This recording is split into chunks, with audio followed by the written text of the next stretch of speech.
Hello बच्चों, class 10th chapter number 6 life process हम आज स्टार्ट कर रहे हैं। आज की वीडियो के अंदर हम लाइफ प्रोसेस का introduction, types of nutrition, mode of nutrition cover कर लेंगे। वीडियो जल्दी जल्दी लाता रहूंगा तो देख लेना, ठीक है। सीबीएसई के हिसाब से चैप्टर की वेटेज अच्छी खासी है, 5 नंबर से ज्यादा में देखा गया है। ज्यादातर जो टाइम देखा गया है, पेपर एनालाइज किए गए हैं, उसके अंदर इसकी वेटेज 5 नंबर से ज्यादा की देखी गई है कि 5 से 7 नंबर या 8 नंबर तक की वेटेज चैप्टर अकेला खींच लेता है। चैप्टर मुश्किल नहीं है, बहुत आसान चैप्टर है। तो टाइम वेस्ट नहीं करते हैं, वीडियो को स्टार्ट करते हैं, ठीक है। चलो, अब मैंने आपको बोला चैप्टर का नाम, हमने बोला आपको चैप्टर का नाम क्या है, लाइफ प्रोसेस। आता है किसमें भाई? बायोलॉजी के अंदर आता है, ठीक है। बायोलॉजी में चैप्टर आता है, लाइफ प्रोसेस नाम है। अच्छा यार, लाइफ प्रोसेस का मतलब क्या होता है? What is the meaning of life process? तो देखो यार, हम कह सकते हैं लाइफ प्रोसेस का मतलब डेफिनेशन समझते हैं। चलो भाई, the basic function perform by an living organism, by a living organism to maintain their life on earth is called life process.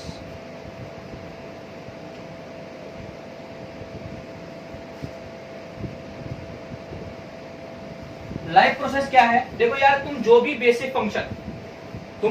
Basic function perform करते हो अपनी पूरी जिंदगी में, अपने आप को जिंदा रखने के लिए दुनिया में, उसे बोलते हैं लाइफ प्रोसेस। अब भैया हम क्या क्या करते हैं यार? तुम न्यूट्रिशन लेते हो,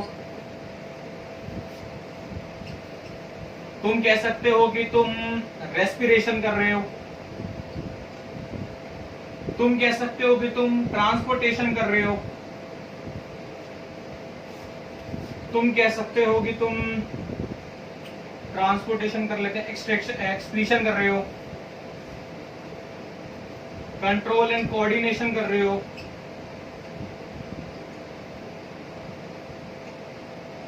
ये कह सकते हो आप रिप्रोडक्शन। ये सब चीजें हैं जो आप लाइफ में कर रहे हो यार। तुम खाना खा रहे हो, मैं हिंदी में समझाता हूँ। खाना खा रहे हो, खाना क्यों खा रहे हो? एनर्जी बने।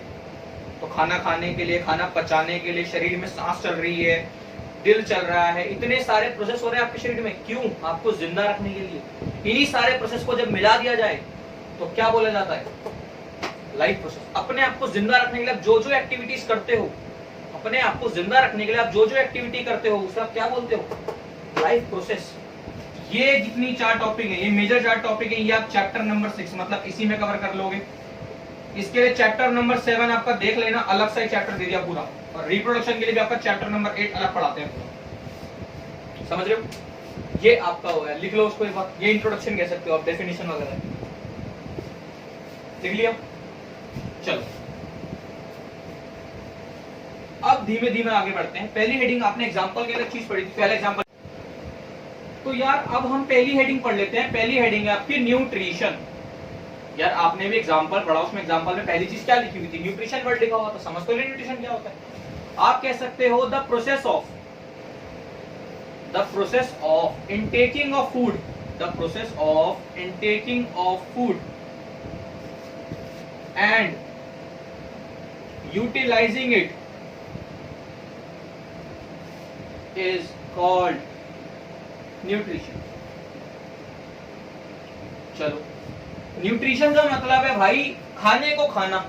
आपने कोई भी चीज लिया, उसे खा लिया, उसे खाने के बाद उस खाने को इस्तेमाल कर लेना। आप खाना क्यों खाते हो? एक मन में कभी सवाल तो आया हो, हम खाना क्यों खाते हैं? मजे के लिए, मतलब आज कुछ नहीं मिल रहा करने के लिए तो खाना खाएंगे, वरना कल बहुत काम था तो खाना नहीं खाएंगे। नहीं, खाना खाने से आपको क्या मिलती है? एनर्जी। तो यही बोल रहा है, ऐसा प्रोसेस जिसमें आप खाने को खाते हो और उसको यूटिलाइज करते हो। यूटिलाइज मतलब उसको इस्तेमाल करते हो किसी ना किसी काम में। इस चीज को क्या बोलते हैं? न्यूट्रिशन। अच्छा भैया, न्यूट्रिशन कहां से मिलता है? We get nutrition from food. अच्छा, खाने से किस फॉर्म में मिलता है यार? अच्छा, ये वर्ड आपने सुने होंगे यार, ध्यान से सुनना। Carbohydrate, protein, fat, mineral, vitamins. कुछ समझ आ रही है चीजें? और इसके अलावा एक अलग चीज होती है यार, जो खाने के साथ बहुत इंपॉर्टेंट है, वो होता है पानी। बेसिकली आपको छोटे में याद होगा तो टीचर्स लोग आपसे वो बनवाते थे, कुछ पिरामिड सा बनवाते थे खाने का, कि यहाँ पर कुछ खाना लगा होता था, यहाँ कुछ खाना लगा होता था, और उसके नीचे लिखा आता था बैलेंस डाइट। ये वर्ड सुना आ रहा है? ये वर्ड सुना है कभी, बैलेंस डाइट? तो बैलेंस डाइट वही डाइट होती है इसके अंदर ये सारी चीजें प्रॉपर प्रोपोर्शन में हो। मतलब ऐसा ना हो कि आप एक ज्यादा खा रहे हो एक कम खा रहे हो, सब चीजों को बराबर मात्रा में खाओ, उसे आप बैलेंस डाइट कहते हो। अच्छा भैया, कार्बोहाइड्रेट के सोर्स कहाँ से मिलते हैं? कार्बोहाइड्रेट आप कह सकते हो रोटी खाते हो घर में, चावल खाते होगे, ब्रेड खाते होगे, इन सबसे आपको क्या मिलता है? कार्बोहाइड्रेट मिल जाता है। बढ़िया। प्रोटीन किससे मिलता है?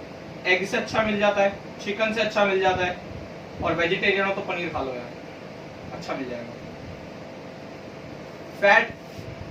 फैट भी आप कह सकते हो आपको किससे मिल जाता है? मीट से मिल जाता है, एग से मिल जाता है, मिल्क से मिल जाता है, और आप कह सकते हो बटर से मिल जाता है। ये सब चीज आप खा लो, आपको फैट बढ़िया मिल जाएगा। विटामिन आप कह सकते हो, विटामिन आपको फ्रूट से मिल जाते हैं।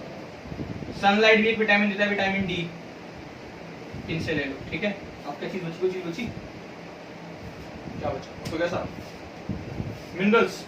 चलो यार, मिनरल्स आप कह सकते हो आपको अच्छे पानी से मिल जाता है मिनरल्स। ठीक है, वीडियो को पॉज करके नोट कर लो, जल्दी जल्दी कर लो, वीडियो को पॉज करके नोट कर लो। अच्छा, मिनरल एक कह सकते हैं, दूध से भी मिनरल मिल जाते हैं, देखी होगी टीवी में ऐड आपने, बात समझ आई? तो ये जैसे आपका बेसिक है, न्यूट्रिशन क्या होता है? खाने को खाना और उसको यूटिलाइज करना, किसी भी काम में से न्यूट्रिशन बोलते हैं। न्यूट्रिशन खाने से मिलता है। अब खाने में क्या क्या चीज जरूरी है? 1 बोल ली, 2, 3, 4, 5, ये 5 चीजें, ये नंबर से लगाया, ठीक है। और इसके अलावा छठी चीज क्या होती है? पानी, जो आपके लिए बहुत जरूरी है।